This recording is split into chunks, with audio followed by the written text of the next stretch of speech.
Hi, friends. Today I want to discuss an extremely heavy and uncharacteristically personal topic. As a word of warning, if you are sensitive to discussions surrounding pregnancy, miscarriage, and/or abortion, please be warned that the following content may be upsetting to you. My story starts in an unusual fashion, though certainly not an unprecedented one. I was adopted as a newborn baby after my 15-year-old birth mom decided to give me up for adoption. Entirely unprepared for parenthood, but determined to give me the life that she couldn't, my birth mom acted courageously in carrying me to term and putting me up for adoption. I truly cannot fathom such courage. Only a mother could, I imagine. The circumstances surrounding my birth were difficult, to put it mildly. In addition to my parents being in high school, my birth father struggled with major addiction issues and he refused custody altogether. He couldn't get away fast enough. By modern society's standards, I truly was a prime candidate for abortion. Fortunately, my story didn't end there. Despite the sad circumstances, I was welcomed into this world and embraced. My adoptive parents, who struggled with infertility for years, took me in at just 2 days old. By giving me new life, they gave themselves the joy of parenthood. Growing up, I never felt rejected or unwanted, quite the opposite. I was told as early as I can remember about my adoption story, and I always viewed it as a positive, even as a child.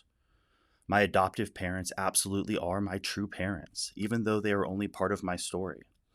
It's odd and paradoxical, but I assure you it's no less true.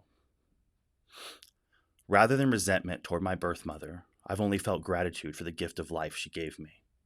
By choosing adoption, she acted selflessly to affirm my inherent worth despite uncertainty about her own future. Even without the support of her partner at the time, a man who has chosen to remain hidden my entire life.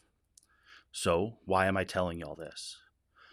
Because when we debate abortion, we often focus on when moral values or legal rights emerge during human development. We talk about personhood and consciousness, about biological development. But to me, having lived through the adoption process, having been the baby in question, I struggle to see this predominantly as a legal or a political discussion. For me, it's purely a matter of humanity. It's about new life and unrealized potential, about hope and redemption, the ability to overcome adversity, to turn even evil into good. Adoption captures all those sentiments and funnels them into an act of self-giving love, times 3 in my case, with both of my adoptive parents and my birth mom as well. All human life has innate worth, regardless of what stage of development that life is in. Even if it's yet to be realized, I believe that human potential is worth protecting. As a newborn, I contained an immeasurable amount of potential yet to unfold. My adoption allowed that potential to flourish rather than fizzle out. Some choices don't give second chances, but adoption sure does. Though my origins were less than ideal, my life had meaning even in the hidden first days.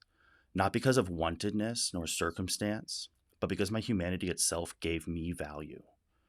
I believe that human beings are sacred beings, oriented toward growth and toward possibility.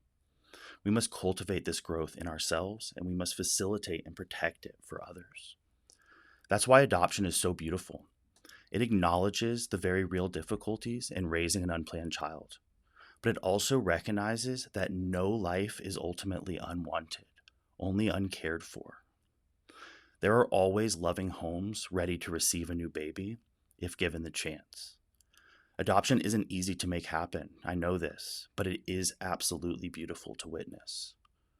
Both my birth mother's courage to have me and my parents' willingness to adopt me were choices that gave me life.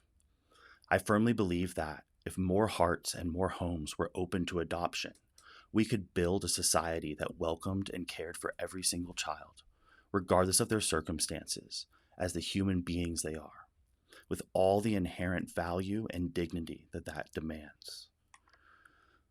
Now, look, I know that life is full of pain and hardship. Believe me, I have suffered my fair share. And I know not everyone is equipped to care for a new child. My heart breaks for the women, for the men, and for the children who are in these dark places. But I also know that hope is never lost. When there is darkness, we can become light. By embracing life in all its fragility, I believe we can redeem even the most difficult situations. Let us cling to hope. I promise you that redemption is possible. I've lived it. So, regardless of where you fall on the political spectrum, and regardless of whether you identify as pro choice or pro life, whether you've had an abortion or think it's abhorrent, I encourage you to redouble your support of adoption. Adoption is the only win win solution available to mothers in desperate situations, but it's frequently overlooked for more extreme options. In many related dialogues and debates, it's absent entirely. I believe this has to stop. If there is any way to elevate the abortion dialogue and figure out how to work together to achieve progress, it must start and end with a discussion about adoption. I hope this sparks one for you. As someone who's been there, as someone who was a prime candidate for abortion, and as someone who's personally benefited from adoption, I urge you to rethink and to reframe this issue. Let's work together to find ways to choose to protect all life, even when it seems impossible.